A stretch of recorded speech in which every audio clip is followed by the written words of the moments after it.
Hi నమస్తే, నేను మీ రాపుల్ Bhaskar, high court advocate, Hyderabad. ఈ మధ్య ప్రభుత్వ భూముల మీద పట్టాలు తీసుకున్నటువంటి వ్యక్తులు వాళ్ళకు అకస్మాత్తుగా ఏదో డ్రాలో కోర్టు ఇష్యూడ్ అయిపోయాడు, లేదా అకస్మాత్తుగా ఆదాయం పెరిగింది, ఇన్కమ్ ట్యాక్స్ పే చేయగలిగినటువంటి వ్యక్తికి కన్వర్ట్ అయిపోయాడు, లేదు అసైన్ చేసిన తర్వాత భూములు అసైన్ చేసిన తర్వాత మళ్ళీ ఇంకో 10 ఎకరాలు 15 ఎకరాలు 20 ఎకరాలు కొనుక్కుంటు అట్లాంటి వ్యక్తి యొక్క భూముల్ని ప్రభుత్వం వెనుకకు తీసుకుంటుందా అనేది చాలా మంది అడుగుతారు. భూమిని ప్రభుత్వం అసైన్ చేసే నాటికి అతను పేద వ్యక్తి కాదా అనేది మాత్రమే ఇక్కడ ముఖ్యమైనటువంటి ఉద్దేశం. నిజంగా భూమి లేని వ్యక్తి అయితే పట్టా ఇవ్వచ్చు, 2.5 ఎకరాల తరి లోపల ఉంటే అసైన్ ల్యాండ్ పట్టా ఇవ్వచ్చు, 5 ఎకరాల మెట్ట ఉంటే అసైన్ ల్యాండ్స్ పట్టా ఇవ్వచ్చు.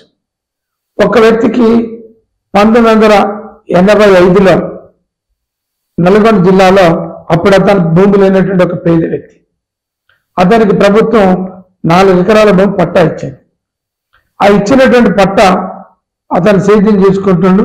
అకస్మాత్తుగా ప్రభుత్వం పట్టా ఇచ్చిన తర్వాత అతనికి ఆదాయం పెరిగింది. 2000, 2005లలో 5, 10, 15 ఎకరాల భూమిని కొనుగోలు చేశాడు.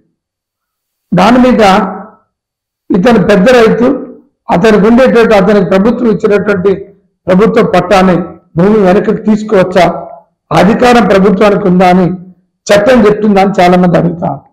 ఆ రకంగా పేద వ్యక్తికి భూములు అసైన్ చేసేటప్పుడు ఎట్లాంటి భూములు లేకపోతే కండిషన్ ఏంటి, అతనికి అసైన్ చేసినప్పుడు అతను డబ్బులున్న వ్యక్తి, లేదు కోట్ల రూపాయలు ఉన్నటువంటి వ్యక్తి, ఇన్కమ్ ట్యాక్స్ పేయరా, అతని పేరు మీద ఎన్ని ఎకరాలు ఉంది అనేది మాత్రమే ముఖ్యం. కానీ భూమి అసైన్ చేసిన తర్వాత అతనికి ఆదాయం పెరిగినా, ఇతర ఎకరాలు పెరిగినా ఆ భూమి వెనుకలు తీసుకోవాలనేటటువంటి చట్టం లేదు. కాబట్టి చాలా మంది భయపడుతున్నారు. ధైర్యంగా ఉండండి, ఇబ్బంది పడొద్దు. మీకు ఒకవేళ అట్లాంటి ఏమన్నా ఇబ్బందులు ఉంటే మీరు ఒక న్యాయవాదిని పెట్టుకోండి, లిట్లు వేసుకోండి, ఏ రకంగా మీకు మీ యొక్క భూమి పోకుండా కాపాడుకోండి. Thank you.